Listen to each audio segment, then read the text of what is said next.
Did you know that in a recent HBR article, it said that 75% of change initiatives fail? GE spent years building an entire change management approach because Jack Welch recognised the exorbitant cost of change in his business. Now, change costs organisational billions, so getting it right has got to be on the agenda, surely. Hi, I'm Ricky. Let's take you through this.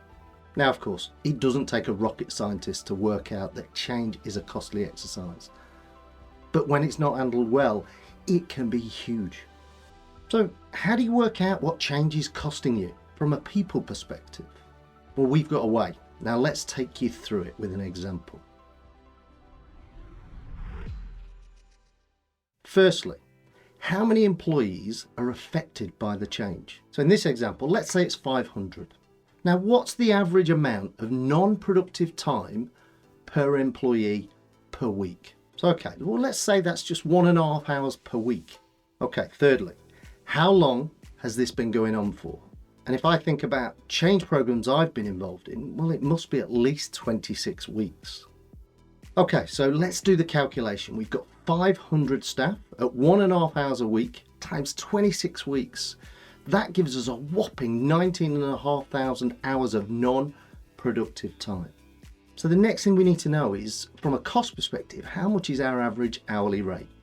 Well, let's take £25 as an average.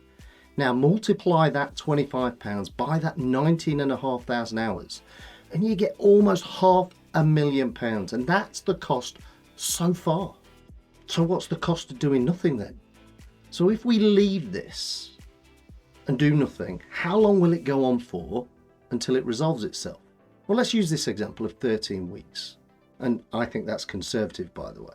So if we take our 500 staff and the 1.5 hours a week that they're non-productive, times that by 13 weeks, we get 9,750 hours.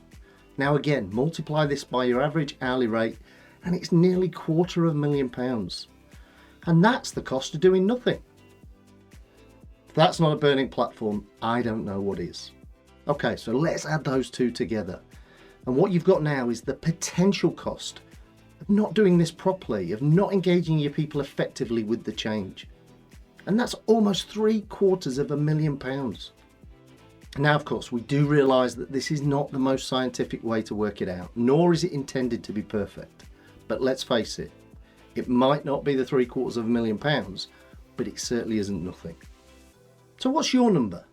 Do you want to work it out? Okay, so if you do, there's a ready-made template in the description below. You can download it and our free step-by-step guide will take you through the process. Just follow the link, it's in the description. Now, a word of warning, sit down before you calculate the number. It could be big. Now you've made it this far, so why not give us a like? Why not subscribe to the channel where you can access loads more content, practical help just like this. Thanks for watching. See you next time.